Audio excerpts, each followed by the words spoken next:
Testas numeris 3 plus 4 amžiaus grupėm U12, U14, rookie, meistras 45 plus, meistras 50 plus. Testas 3 ir testas 4 yra sujungti į vieną bendrą testą, kuris susideda iš dviejų dalių. Pirmoji dalis. Atletas laukia prie starto linijos, veidu į žiūrovus.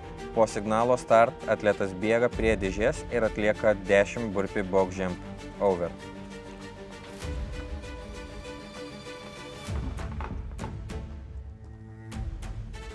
Pabaigus paskutinį sėkmingą pakartojimą, atletas pereina prie sienelės ir atlieka wall walk pratimą pagal savo progresiją. Linijas, kurias reikės pasiekti, pasakys teisėjai ir jos bus pažymėtos.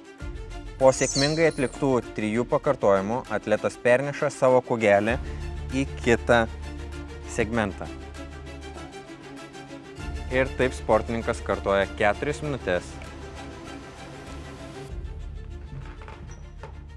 Pasibaigus 4 minutėm, sportininkas pereina iš karto į antrąjį intervalą, kuris yra 4 minučių, kuriame atlieka V-ups arba toes to bars pratimą pagal savo kategorijos reikalavimus.